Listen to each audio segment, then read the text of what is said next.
Hey, how's it going? And welcome to Whisky Wins with me, Stuart. Today we're looking at a release from Dornoch Distillery from Thompson Bros, Phil and Simon. It's a Glen Moray, it's 13-year-old and is bottled at 50% ABV, which seems to be a kind of staple of Dornoch releases. The two Campbelltown ones I've reviewed, or I've reviewed one of them, it's 50% ABV, and it seems like quite a lot of their whiskies are 50% ABV, with some exceptions.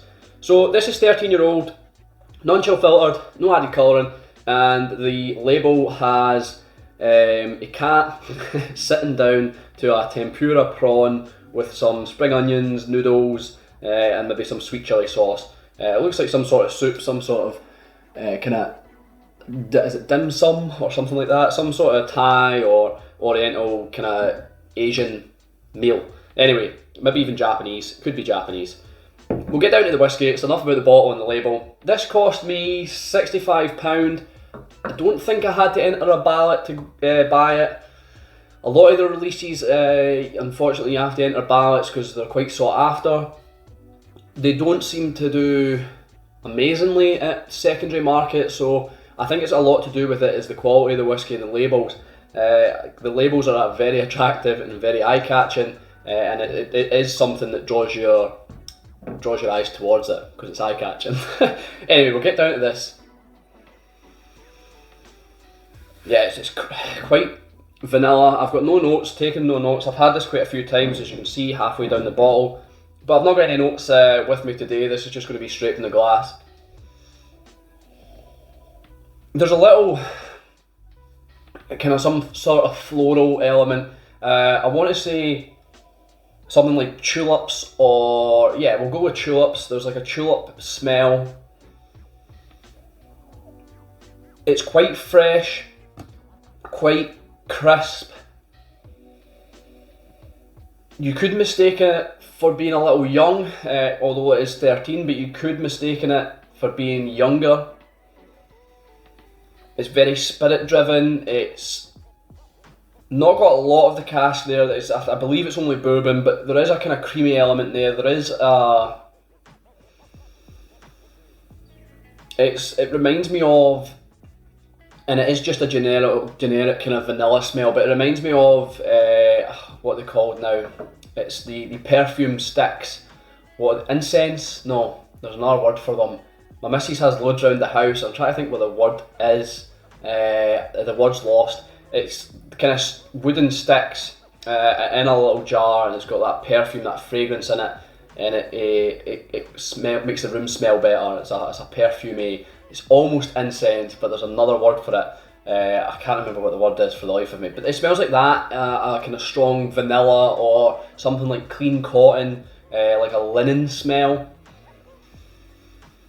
So it's quite fragrant, quite aromatic, botanical, like I said, with the flowers. And I think that's probably all I'm getting. It is rather spirity, rather.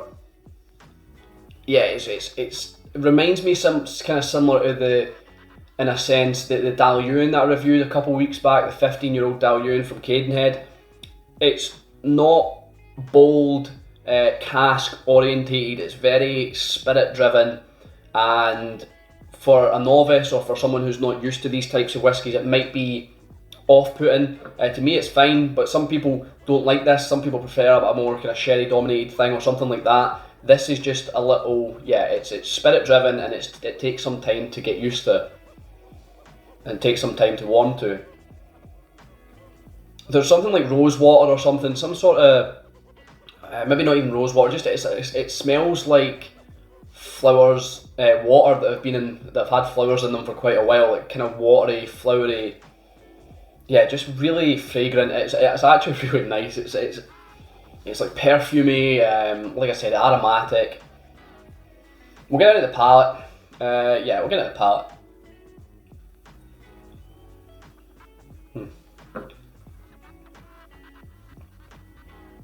A little salty initially.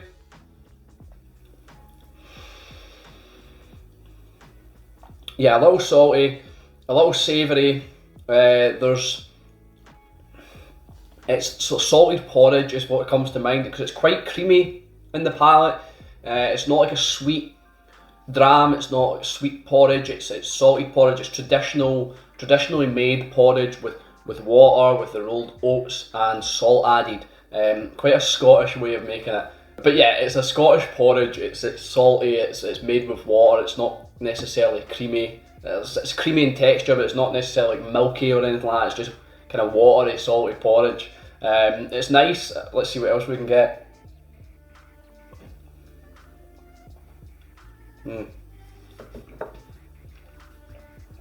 There is definitely rose water there now. I'm pretty sure it's rose water. It's quite interesting when you take it in. You smell how aromatic it is when you're taking a sip.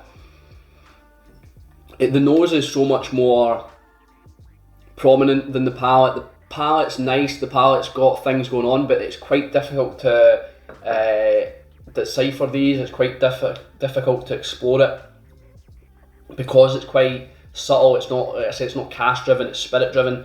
So it takes a little bit more time, and that's why I'm blathering on. I'm just trying to think what I'm tasting, because like I said, I've got no notes.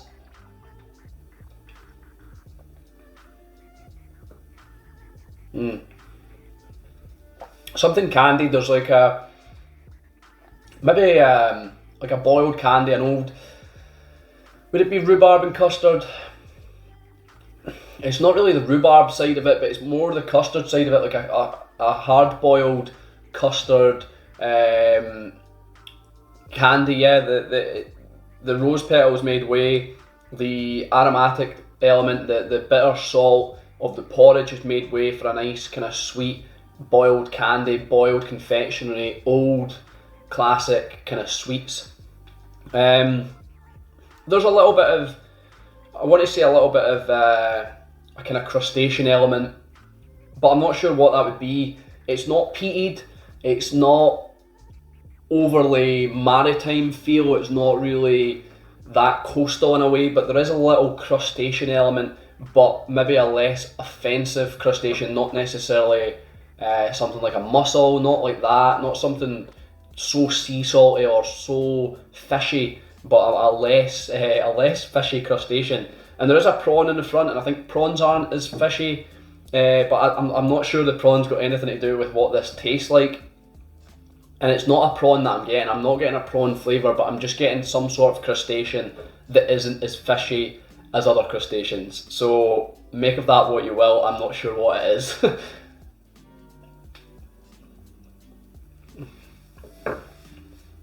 There's a nice warming cooked element that I got initially in the very first sip, but I couldn't think what it is, and I'm still kind of struggling to think what it is. But it's something cooked, and it's nice. It's a kind of bitter cooked something that just has a little sweet crust on it. There's like a breadcrumb, a kind of sweet breadcrumb element to this. I think that's what I'm going to go with. It's like cooked sweet breadcrumbs, almost like a kind of crumble, an apple crumble or something, without the apple, but just a kind of crumbly, sweet and a little bitter. Yeah, I don't know what I'm saying. The finish is definitely creamy. It's probably medium virgin on long, but it's not. It's warming. It's very warming. It's the throat. Down your esophagus, whatever it is. I don't know if esophagus is the breathing part or but anyway, down your chest, it is rather warming, but it doesn't feel long in the finish, long in the flavours. It feels more medium, but you've got that long lasting warmth.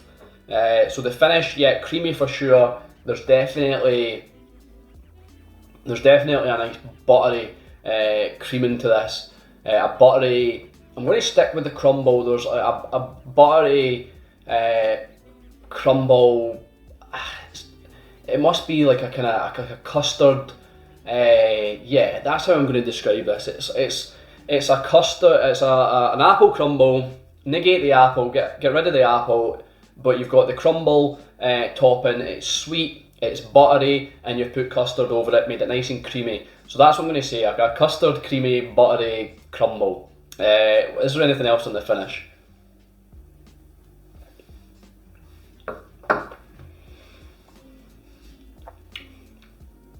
Maybe on the finish more floral elements to go with the nose, more aromatic flavours coming through now,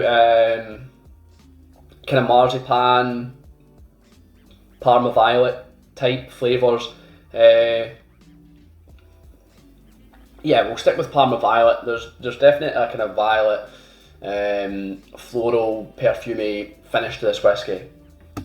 So, if you're new here, how I rate my whiskey is 3 factors, and we then decide if it's a Whisky Win or a Whisky Bin. The 3 factors are: would I buy it again? Do I think it's worth it? And would I recommend it? Sorry, I'm just looking at the legs on here. I'm not sure if you can see it, but the legs are just sticking to this glass like nothing. It's beautiful. It's like almost like a kind of spider's web or a spindle. Yeah. So, would I buy it again? Having it halfway down the bottle, explored it. I don't think I would buy it again.